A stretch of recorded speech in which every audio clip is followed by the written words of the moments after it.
Girlfriend says she's entitled to equity in my house just because she helps with chores. Am I the a-hole for not acknowledging my girlfriend's equity in the house we live in? I, 38 male, met my girlfriend, 32 female, 7 years ago when I was looking for a house. At the time, she was working for a guy who did custom carpentry, and we were introduced by a mutual acquaintance who I told I wanted to redo the kitchen in the house. She and her boss did some work for my kitchen renovation. We maintained in touch, and about 5 years ago, we started dating. About 3 years ago, she moved in. We maintained separate finances at my insistence. I have 2 kids. I pay 100% of the mortgage, homeowner's insurance, HOA fees, and any maintenance costs that arise. Apart from that, we split groceries and utilities historically. Now about 4 months ago, my girlfriend lost her job. She has been looking but has not found anything. She has been paying most of her expenses using her savings. And about 2 months ago, I was reached out by a realtor. There is an older couple originally from the area looking to move back. They looked at another house that was for sale in the neighborhood, but they saw my house on the outside and really loved it. He said they would be willing to pay a premium. I let them do a walkthrough and they made an insane offer. After talking to my girlfriend, I accepted. We are now looking for a new place. Here's the issue. My girlfriend has approached me about collecting on her equity when the sale is finalized. I thought she was joking, but she was serious. I told her that she does not have equity in the house. She thinks she does because of what work she did in the kitchen during the renovation and helping maintain the house. The thing is, she was paid for her renovation work. It was before we were dating. The maintenance she does on the house is cleaning and occasionally unclogging a toilet and/or changing the smoke alarm batteries. I do not think that is grounds for equity in the house. Am I the a-hole? No, OP. You're not the a-hole. This is an insane request. You are the one that is actually doing all the payments. She's just sharing in on the partner life living in a house. There's no difference to her if that house was rented or not. So just for argument's sake, let's pretend you didn't own the house and you two were renting. Would she demand equity from the owner of the house if he decided to sell and end the contract? Of course not, because it is ridiculous. You're not the a-hole, and if she keeps demanding money from this, then I'm thinking something else is going on in the background. And what do you guys think? Let me know in the comments section, and now let's check out the community comments. Hole Competitive 3303 says, not the a-hole. I'm also a woman in my 30s and this is insane. You paid for the work she did before your relationship, so that was not an investment of any kind on her part and certainly can't be considered. You pay for all of the house costs. The work she does around the house at most could be considered a favor to you for offering her free housing. Sheesh. Rep Curiel says, not the a-hole. You've been letting girlfriend stay in your house for free. Work that she did as part of her employment before you became a couple is irrelevant. She was paid for that. Her maintaining of the house was not repair work, but only keeping the space clean and livable. She would be expected to do this if she were renting, and it gives her no more equity than it would in rental accommodation. That's what I said. And since you've kept your finances separate and you're the one who has been paying everything for the house, it doesn't seem that she's contributed anything that would earn her any equity. Awkward Tourist 979 says, in my country, Australia, as a de facto couple, she could make a claim, but she would need to demonstrate she assisted in either the maintenance and/or acquisition of the property. Her claim would be greater if she had children with you.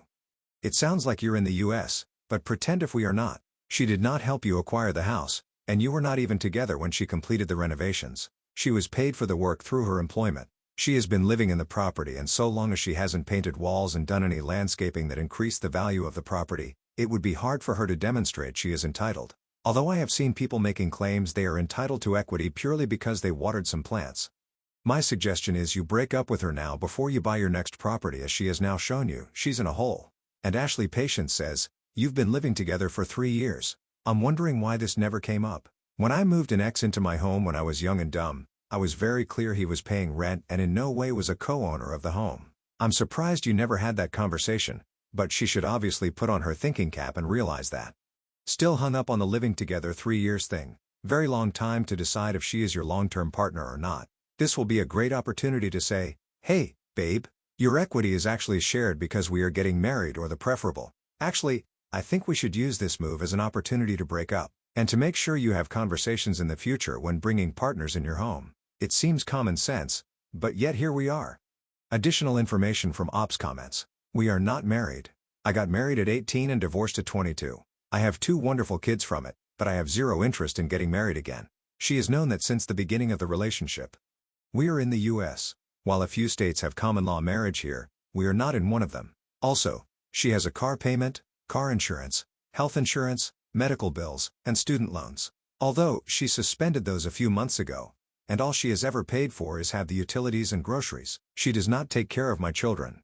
I do also clean the house, and neither of us has ever presented ourselves to other people as a married couple. The community agrees that is not the whole and that the girlfriend demanding equity is ridiculous. And also, some are suggesting breakup. So now, let's move on to the update to see how the story ends. Well, I found out the reason she wanted the equity is because she wanted to leave the relationship. About 8 months ago, she had asked me if I would get a vasectomy reversal and consider having kids with her. I already have 2. I told her, no. She apparently wants kids now. And just to be clear, we did have this conversation in the past. I had a vasectomy before we even started dating. She knew I was done with having kids, and she indicated she was fine with that at the time. Anyway, after that conversation, she started planning her exit strategy, but she lost her job, and she thought I would give her at least a little bit of equity. If I gave her 5 of the sales price, that would be enough for her to leave. Well, after learning all this, I broke up with her. The house is set to close in the next 30 days. So my now ex needs to find a new place by then. She has limited funds and asked me for a loan and/or to spot her some money. I refuse. So that is where we stand after everything. Well, OP, at least now you know why she wanted equity from you. It was her exit plan. That sucks. Anyways, OP, good for you for standing your ground, and hopefully your next house is awesome. Take care, OP, and thanks for sharing. And now let's move on to the next post that also has an update. This post is from the subreddit, Am I the A-hole? And it's by user, TARDIS Brakes Left On. Am I the a-hole for not leaving the bathroom when a child needed it? Hey, everybody. This sounds kind of stupid to me, but maybe my perspective is wrong. My friend and roommate, male 30s, who we can call Kevin, has an 11-year-old daughter who we can call Rachel. For context purposes, she has no physical disabilities or bladder control issues. She doesn't live with us full-time, but she does come every other weekend and on some weekdays for visitation. Every time she does, she's always expecting people to do a lot of stuff for her that she could do herself, such as my dad will carry stuff, get my drinks, plate my food, give me some of his drink and food after I finish mine because he loves me. This came to the point where Kevin actually finally told her last night that she can stop coloring for long enough to get her own water. We live in a 2-bedroom apartment with 1 bathroom. When I, female 20s, went in this morning to brush my teeth, Rachel came over and said she needed to use the bathroom. I told her to wait and that she can't try to kick me out every time she wants to pee. This was at least the 4th time she's done so this weekend. Kevin tried to tell me that I should leave so that she can use the bathroom because using the toilet takes priority over everything else. To be clear, she came in while I was already in the process and not asking once she saw me. She waited for a maximum of 2.5 minutes. Once I was out, Kevin Dendia had a brief discussion in which he expressed that he felt it was inappropriate for me to make either him or Rachel wait when I was not physically using the toilet. My stance is that if someone is doing a short task, they are there first. And if it's not an emergency, they should wait their turn. This seemed to be the common rule of shared bathrooms to me, but maybe I was wrong. Am I the a-hole? No, Opie, you're not the a-hole. And also, has Rachel heard of knocking? She just came into the bathroom with the door closed. That's not right. That's something I taught my kids. If you see a door that's closed that you want to go through it, you knock first. In any case, I agree with you, Opie. If it's not an emergency, then they need to wait. And if Kevin doesn't like it, maybe he needs to find a house for himself so that he can host his daughter. What do you guys think? Let me know in the comments section. And now let's check out the community comments. Elijah X says, when you use the bathroom, close the door. Not their business what you're doing in there. Lock it for good measure. Not the a-hole. And Dopey responds, that's what it looks like I will have to do. That Blossom123 says, not the a-hole. You were there first. It wasn't an emergency. She has done this before a handful of times and brushing your teeth is a short task, so she wouldn't have to wait long. Whether or not she had an emergency, I myself and everyone else in my household have to abide by this rule unless it is an emergency, so it's nothing major here to cause a problem.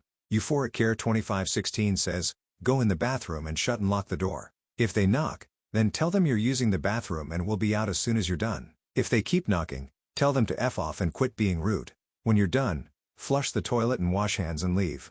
And no, it doesn't matter if you're actually using the toilet, not the a-hole. And OP responds, this is both a great idea and the only reason that I am now sad about having such a quiet flushing toilet. No Mango 8923 says, did she pee herself? I'm edging with not the a-hole, with the caveat that she doesn't have some sort of UTI or cystitis type thing.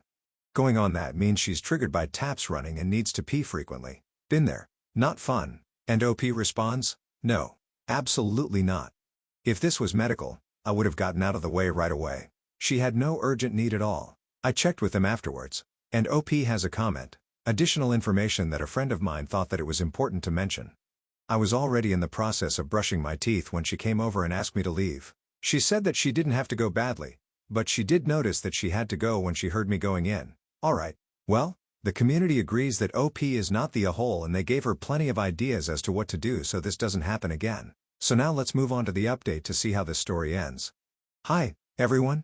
I want to thank the people that responded to my post. Some of you were greatly concerned about the situation that I was living in and mentioned that my roommate was taking advantage of me. You were right. He was told in no uncertain terms that he was to leave within 30 days after he had not paid rent yet again. We tried conversations, but they all turned back on how after months of not stepping up to the plate of shared responsibilities, it was my fault somehow. He claimed that it was because he spent too much money feeding himself, myself, and Rachel that he could not pay rent. But I feed myself on about $50 a week with a fairly healthy diet. He claimed that he could not help clean much because he was too exhausted from his job. But I used to do something similar and I cleaned after myself and my mom. She was sick and could not do much. He claimed that everything was my way or the highway and that I never listened to him.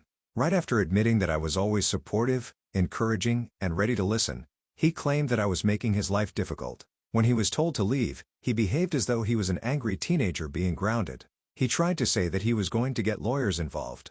Although, by law, where I am, I only had to give him 2 weeks since he had procrastinated for so long on signing the lease that he was only able to sign as a co-signer and not a tenant. The extra 2 weeks he received were not required.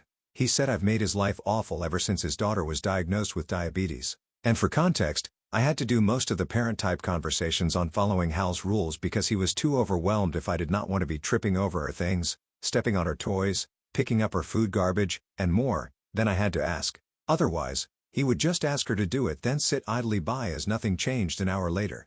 That was just me trying to survive the time she was there. He said that I was heartless and cruel for making him homeless and on the holidays. I ruined his life. Even though he cared about me, I clearly did not care about him and that I was just like everyone else. He hoped I was happy. He was glad I was alone and told me good luck paying rent now. The point is you were right. You were so right. And your encouragements to do better for myself than being in this situation were a massive help in making him leave. I had a severe medical emergency recently. And when I came home alone, I was reminded of how much happier I will always be without all of that going on in my life. So thank you, all of you. You saw more of who he was in 5 minutes than I did in years of friendship. With your kindness and the support of a friend of mine who stayed on the phone with me during his tantrum to help me stay strong, I am finally a free happy young woman ready to resume my adventures in this world. Well, OP, good for you. Apparently, he was a very crappy friend. I actually rolled my eyes while trying to read that part about him being such a victim because you're such a bad person, but not your problem or mine. So here's wishing you the best, OP. Take care and thanks for sharing. And now let's finish this video with a mood booster post. This post is from the subreddit Malicious Compliance and it's by user, Omega. You want it done so badly? You write it then. In high school, we had student teachers shadowing the English department. They acted as assistants to the teacher while getting whatever experience they needed for their degrees. My English teacher liked to assign topics she thought would interest us as a way to focus more on the writing than the topic. She rarely commented on the subject matter, but would tear the essay itself to pieces and give specific detailed feedback to build the writing skill. Some of us went all out on these assignments. Most of the class gave a eclectic eye roll and handed it something that met the word count. Then there was Roy. Roy did not like homework at all in any class. He felt it was a personal insult that he had to be at school anyway, and the idea of taking schoolwork home was downright offensive. This was compounded by his firm conviction that English was an unnecessary subject. He skated by in most of his other classes because making him do the work wasn't worth the hassle. Once it became clear that Roy wasn't going to do anything in this class either, English teacher takes it as a teaching opportunity for the student teacher and the three of them sit down together. An agreement is made that student teacher and Roy will work on his homework during detention time as an alternative to actual detention for not handing homework in. Student teacher does most of the assignments. Roy hands them in. Praise all around. This goes on for several months. Student teacher eventually realizes she is getting duped and starts insisting Roy do his own work. Big assignment that is to be presented to all 3-year level English classes is handed out right before a break, so we've got plenty of time to work on it. Break ends. First week back, we are given the schedule of when we're presenting to the class. Roy is scheduled for the end of the week. Student teacher offers to help him fine-tune his presentation skills and finds out, to no one's surprise but hers, that he has done absolutely nothing. She flips her lid and tells him he has to do something. It's worth a huge percentage of the end grade. Roy tells her to write it herself and goes off to smoke at the bike sheds, so she does. At the end of the week, Roy takes his place to present his assignment, cocky in the belief that he'll ace it because all the other work he did got excellent marks. His topic was superhero fiction, and the presentation was being marked on a number of things, including visual aids, presentation skills, and vocabulary. He starts off strong and is using a lot of big words and complicated language. Student teacher had even spelled things out phonetically in the notes for him. English teacher's eyes are getting wider and wider, and then we get to the visual aids. The superheroes in question were the Powerpuff Girls. We got a detailed version of the origin story and details about various powers and abilities and a great deal of speculation on what their activities would be once they had grown up. This included multiple visual aids which were not quite homemade smut, but not your wholesome superhero drawings either. I should note here that this was so the images were not sourced with a quick Google the way they are now. So student teacher went to some effort for this. We were all very impressed at his level of interest in these particular heroes and made sure to tell him so regularly for the rest of high school.